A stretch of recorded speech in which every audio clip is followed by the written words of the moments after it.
Bienvenidos a la tercera lección del seminario ¿Cómo avanzar en tiempo de crisis?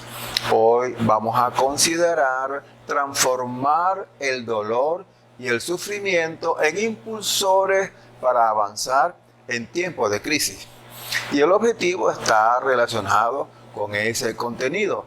Es decir, vamos a considerar que cómo podemos nosotros propiciar que el dolor y el sufrimiento los utilicemos como impulsores para avanzar, comprender esa realidad.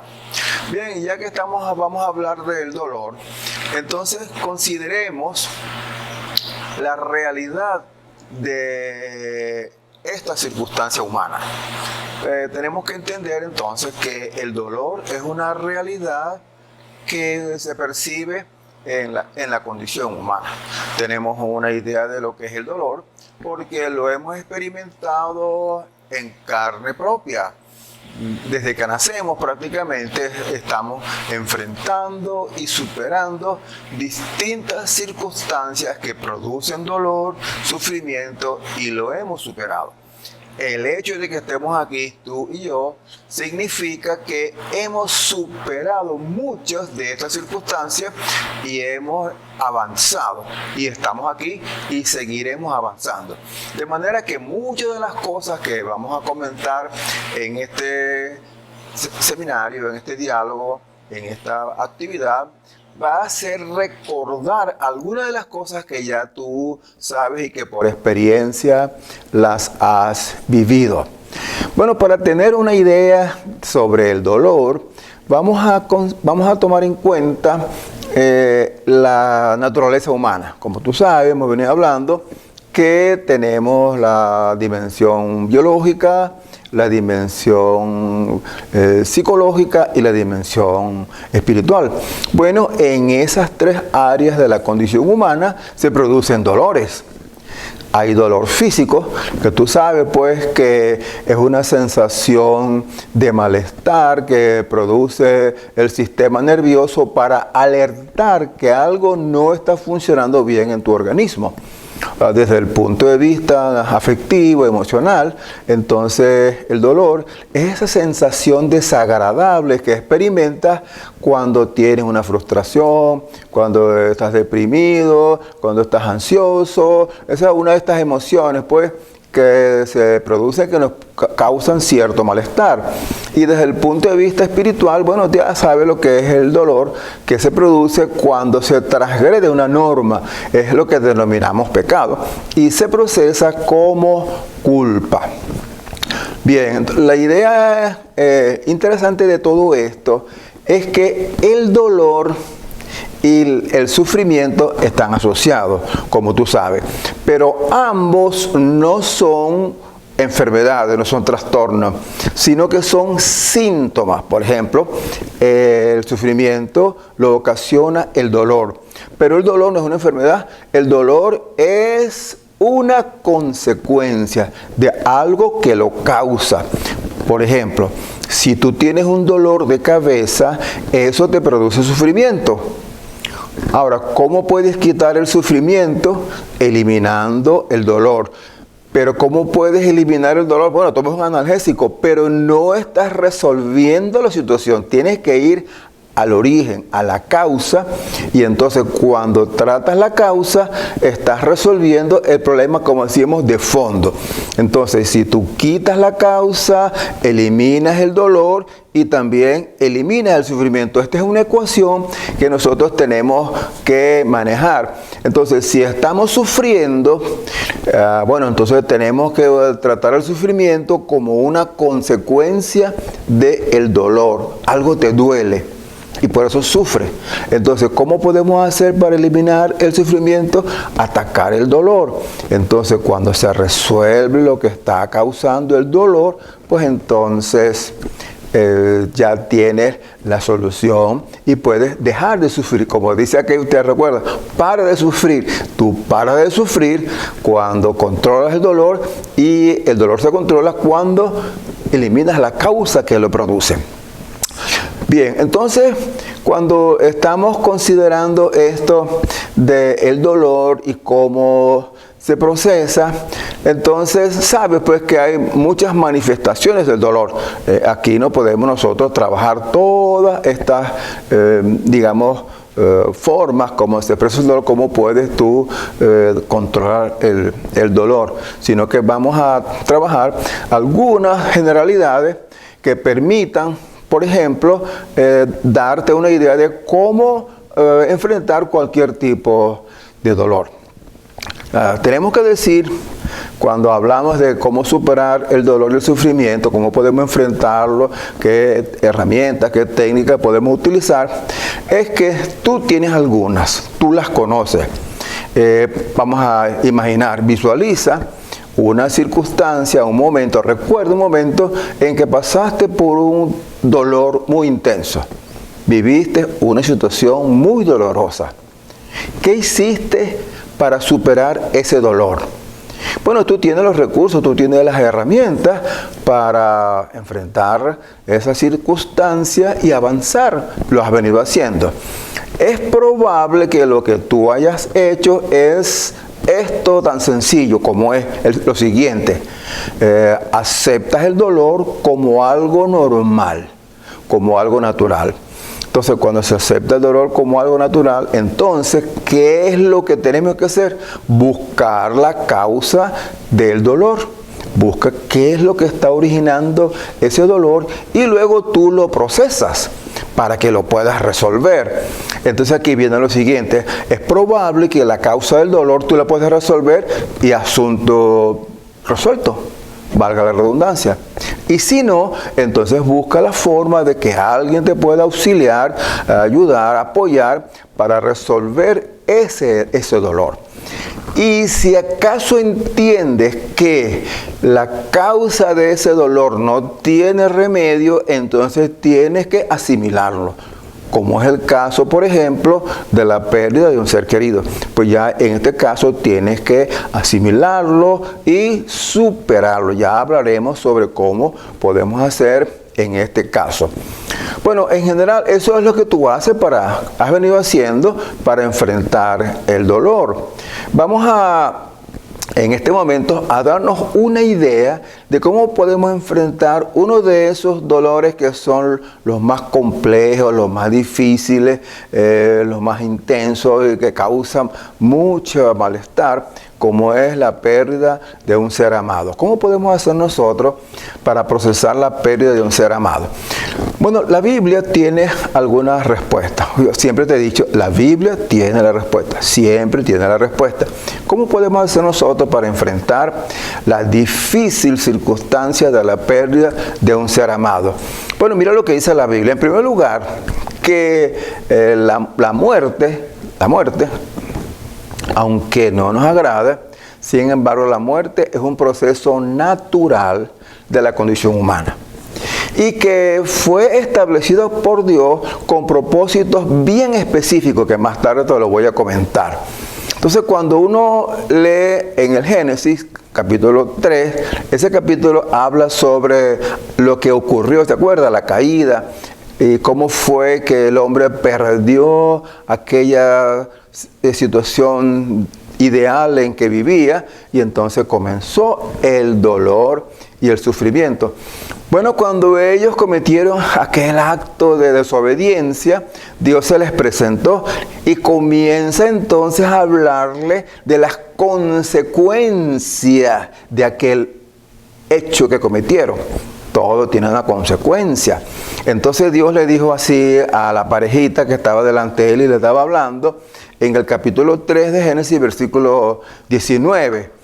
Le dijo así: con el sudor de tu rostro comerás el pan hasta que vuelvas a la tierra de donde fuiste tomado, porque polvo eres y al polvo volverás. Entonces está diciendo que el hombre, pues es una manera de decir que va a morir. Polvo eres y al polvo volverás. Entonces la muerte es un proceso natural que Dios lo estableció con propósitos bien definidos. Bueno, ¿qué es la muerte? Bueno, uno tiene una imagen equivocada de lo que es la muerte. Siempre se piensa en la imagen de aquel ser que viene con una guadaña, vestido de negro, con una calavera. Pero eso no es la muerte, es una figura mitológica.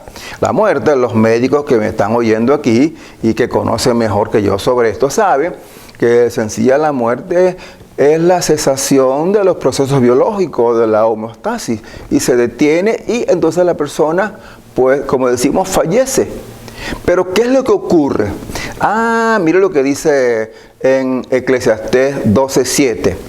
Y el polvo vuelve a la tierra como era, cesan los procesos biológicos, y el espíritu vuelve a Dios que lo dio. Es decir, la muerte no es la cesación de la vida, porque ¿qué es lo que ocurre? Que se inicia una vida en otra dimensión. Dice, en la presencia de Dios, el espíritu vuelve a Dios. Entonces, ¿qué es la muerte en realidad? Bueno, la muerte, desde el punto de vista bíblico, es la cesación, no de la vida, sino del dolor. Cuando la persona muere, deja de sufrir. Eso lo plantea en Apocalipsis 14:13. Allá dice Juan, y oí una voz del cielo que decía, bienaventurado de aquí en adelante los muertos que mueren en el Señor. Fíjate, bienaventurados los muertos que mueren en el Señor. Sí, dice el Espíritu, porque descansarán de sus trabajos. Entonces, ¿qué ocurre con la muerte del ser querido? Pues que descansa de sus trabajos y está en la presencia de Dios.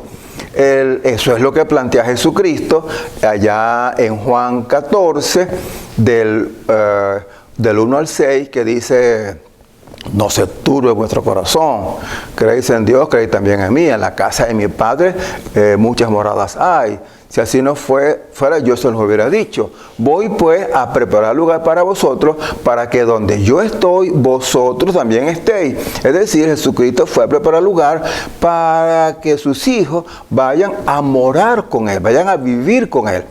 ¿Y dónde vive Jesucristo? Bueno, lo sabemos. Cuando Esteban estaba para morir, dijo, veo los cielos abiertos y al Hijo de Dios sentado a la diestra del Padre. Bueno, Jesús está con el Padre. Quiere decir que cuando nosotros morimos, vamos a ir a estar con Jesús en la presencia del Padre. Qué más maravillosa experiencia esa de un ser querido que va a ir a la presencia del Padre.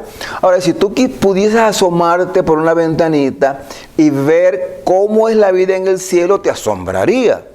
¿Qué dice la Biblia sobre cómo es la vida en el cielo? Bueno, los dos últimos capítulos de Apocalipsis lo describe. El capítulo 21 y el capítulo 22 describe cómo es la vida en el cielo. Pero hay un versículo muy significativo, que es el versículo número 4, que dice así, enjugará Dios las lágrimas de ellos. Y fíjense, y ya no habrá más muerte, ni llanto, ni clamor, ni dolor, porque las primeras cosas pasaron.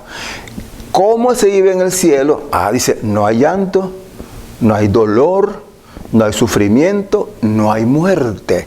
Es decir, se vive la vida plena. Allá se está disfrutando de la vida plena. Jesucristo dijo que Él vino para que tengamos vida abundante. La comenzamos a disfrutar aquí, pero se materializa, se realiza en el cielo. De manera que entonces los seres queridos han ido a la morada del Padre para disfrutar los deleites que Él tiene preparado. ¿Cómo es eso? Bueno, para que vivamos como al principio, como se vivió en Génesis capítulo 1 y 2. Cuando tú lees el Salmo 23, tú te acuerdas, ese hermoso Salmo, Jehová es mi pastor, nada me faltará, y comienza a describir la belleza de la relación con Dios. Al final de ese maravilloso Salmo dice, y en la casa de Jehová moraré por largos días. Esa era la esperanza de el amigo David, ir a la casa del Padre. Bueno, Entonces, esto para que podamos entender que cuando una persona fallece, pasa a un plano superior para disfrutar la relación perfecta, armónica con Dios.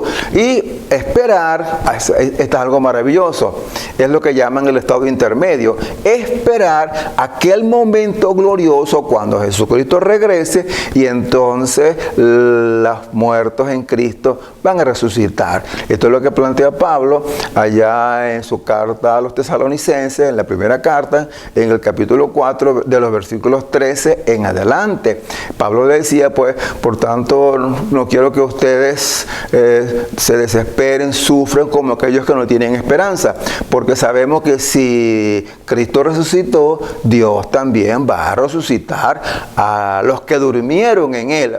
Fíjense que usa la expresión durmieron. O sea, los que murieron van a resucitar. Y luego más adelante dice, porque con voz de mando y con voz de arcángel vendrá Jesucristo. Y entonces dice que los muertos en Cristo resucitarán y nosotros seremos transformados para ser arrebatados y vivir con Cristo en el cielo por la eternidad. Esto es pues el destino que le corresponde a todo creyente y en especial a aquellos, pues lo manifiesto, los que han partido de nuestros seres queridos, en este momento están en la morada celestial, lo cual tiene que ser para nosotros un gran consuelo. Ahora, evidentemente, ellos no sufren, lo que sufren somos nosotros. ¿Cómo podemos nosotros para procesar ese sufrimiento? Bueno, hay algunas herramientas, algunos recursos. Sin embargo, nosotros tenemos, lo hemos venido considerando aquí, y tú también lo sabes, que tenemos recursos espirituales que nos ayudan para soportar estos eventos tan traumáticos, tan difíciles. Entonces tenemos el apoyo divino. Tú muy bien sabes cuáles son esos versículos tan poderosos que tú recuerdas. Por nada estáis afanosos, si no sean conocidas vuestras peticiones en toda oración y ruego con acción de gracia, delante de Dios con acción de gracia, y la paz de Dios que sobrepasa todo entendimiento. Entonces viene aquí la paz de Dios que tú buscas, que tú propicias mediante la oración de fe. También tú recuerdas, si estás pasando por ese momento tan doloroso, la invitación que hace Jesucristo: vengan a mí todos los que están trabajados y cargados y yo les voy a dar descanso. Entonces la Biblia te provee las estrategias, la forma como tú puedes superar el dolor y seguir avanzando, para que no te paralices. Ahora bien, para conversar sobre cualquier tipo de dolor que tú puedas experimentar, evidentemente el de la muerte de un ser querido es el más traumático, pero también hay otros dolores que experimentamos. Entonces, hubo una psiquiatra sueco-estadounidense, suiza, estadounidense. Ella, Elizabeth, ella estableció una estrategia que es la que conocemos, los 5 pasos del duelo, que ustedes lo recuerdan y los voy a mencionar muy rápidamente. Yo le he hecho alguna pequeña modificación, que la primera etapa del duelo es la etapa de el no reconocer, de la negación. Esto no me puede estar pasando a mí. Por ejemplo, cuando lo despiden del trabajo, esto no puede ser, es increíble, no lo puedo entender.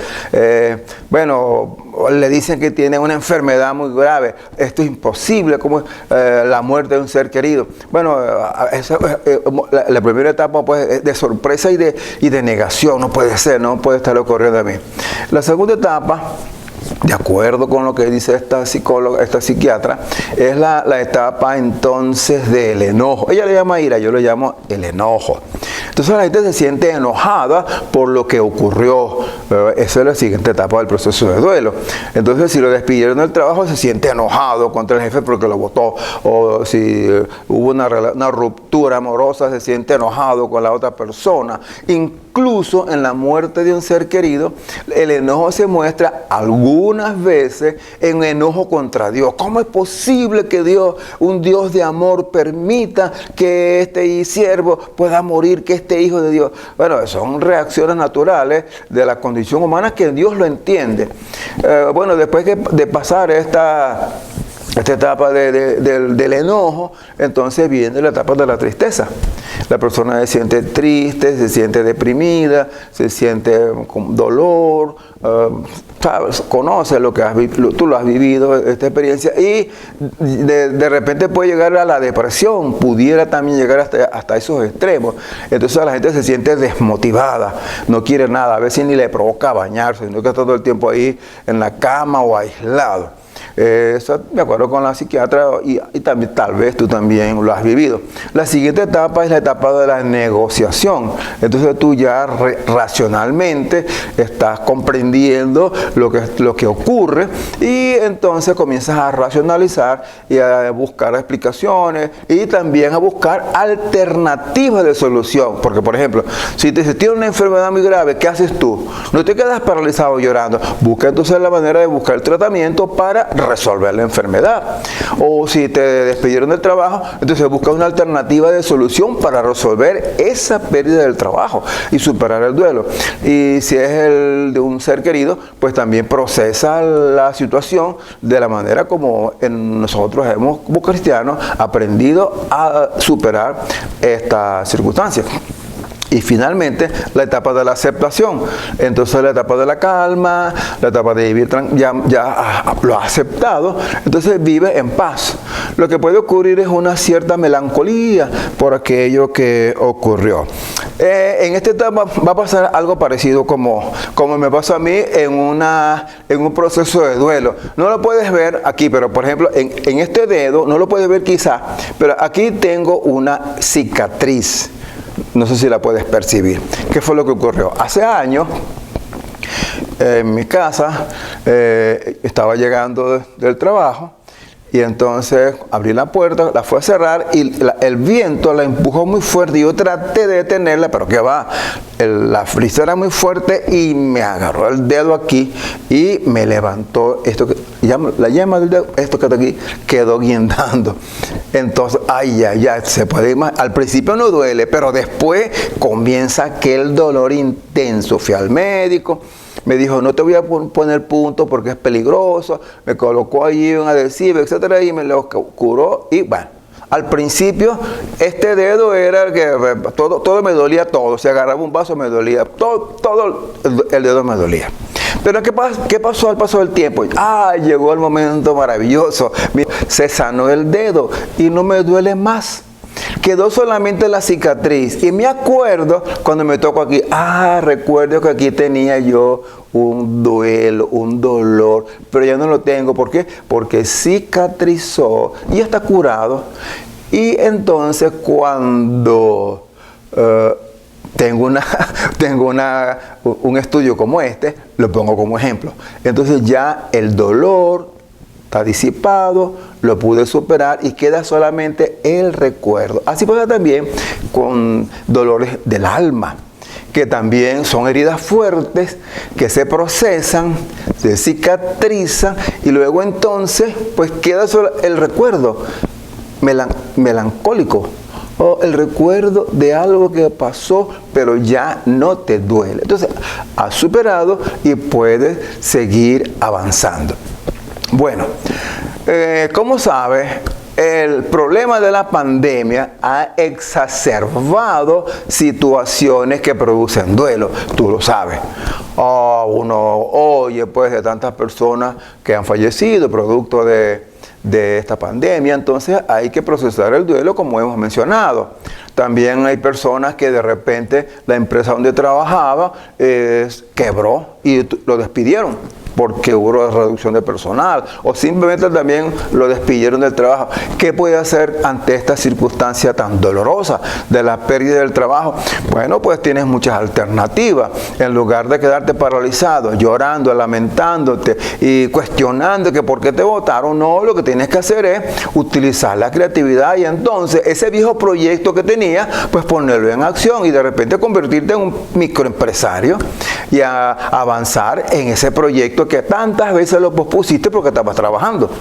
He conocido personas que han pasado por ese proceso, les ha sido muy doloroso cuando lo despidieron, pero comenzaron entonces a procesar el duelo, a revisar las circunstancias y de repente comenzaron un emprendimiento, ahora están en mejores condiciones que cuando estaban empleados y dicen, yo no quiero estar más nunca empleado.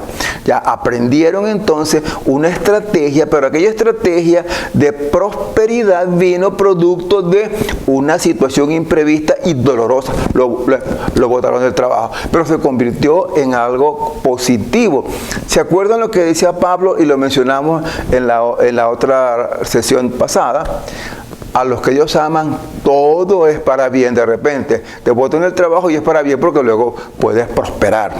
Hay otra situación también que se presenta en esto de la pandemia y de la crisis que vivimos en Venezuela, que ha obligado a muchos a emigrar. Esta es otra situación dolorosa, tanto para el que emigra como para los que se quedan.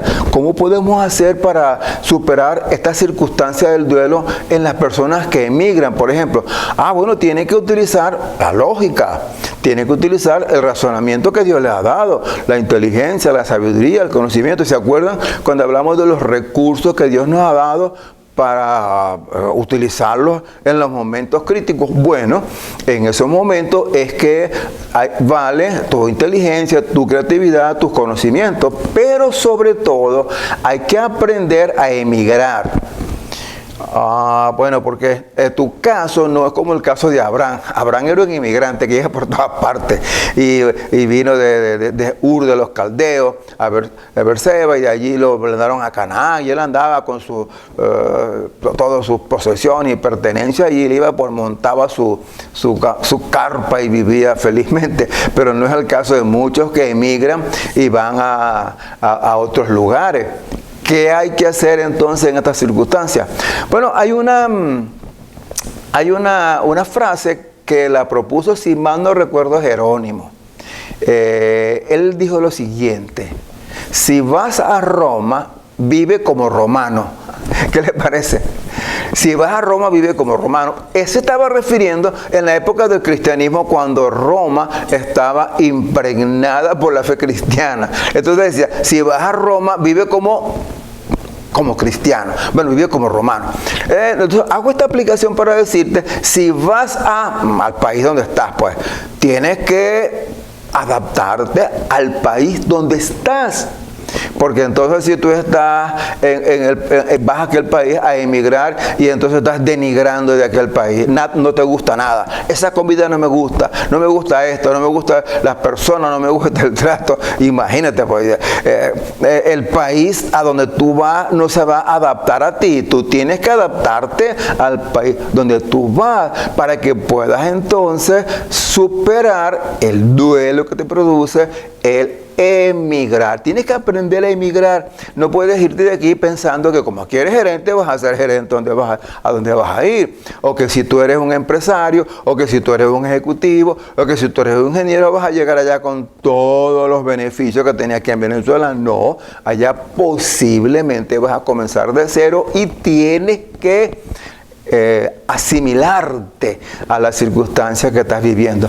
Bueno, entonces te quiero decir, por si acaso alguno de ustedes que están escuchándome tiene intención de viajar, oiga esto: si vas a Roma, vive como romano, y te va a ser muy práctico este consejo. A lo mejor te puede resolver muchas situaciones complejas. O si estás en el exterior y me estás escuchando, entonces vive allá como corresponde en el lugar donde estás. Bueno, ¿qué otras circunstancias ocurren en los tiempos de la pandemia? Bueno, tantos otros que tú estás viviendo que no te los puedo enumerar, pero tú lo sabes, y que tienes entonces que enfrentar y superar. El asunto es no quedarte paralizado, porque tú tienes los recursos, tú tienes las herramientas, has aprendido y sobre todo tienes el apoyo divino, que no estás solo en el momento cuando estás enfrentando una situación de duelo. Permíteme, pues, para ir resumiendo esto, para recordarte que el duelo es una condición natural y que el duelo no es una enfermedad, sino un síntoma de algo que está ocurriendo que hay que resolver. Entonces, si estás pasando por un proceso de duelo, pues entonces, ¿qué tienes que hacer? Acepta que estás viviendo el duelo, acéptalo como algo normal. Enseguida, pues, procésalo. Lo que está ocurriéndote, procésalo. El otro, pues entonces, resuélvelo. Acéptalo y sigue adelante. Eso es lo que te corresponde. Bueno, esta es la recomendación que te quiero dar al final. No te quedes paralizado, acepta, resuelve y avanza. Eso es lo que has venido haciendo hasta el día de hoy y lo puedes continuar poniendo en práctica y puedes tener la plena seguridad de que te irá bien. Bien, gracias pues por haber compartido con nosotros este tiempo que espero que haya sido de edificación. Les he recomendado algunas tareas, recuerdan, de poner en práctica, ¿se acuerdan? Proverbios 15, 28, 15:1, ponerlo en práctica. La blanda respuesta, ¿recuerda? Bueno, seguir poniéndolo en práctica hasta que se convierta en un hábito. Seguir también practicando el perdón como algo que te puede ayudar para tener salud mental. Y en esta oportunidad, pues te estoy recomendando que enfrentes el duelo, que no lo evadas, que lo proceses para que lo puedas resolver y puedas seguir avanzando. La próxima sesión, en el próximo conversatorio que vamos a presentar, vamos a hablar de el manejo inteligente de las emociones. Eso será para la próxima semana. Gracias por compartir con nosotros y Dios me los bendiga.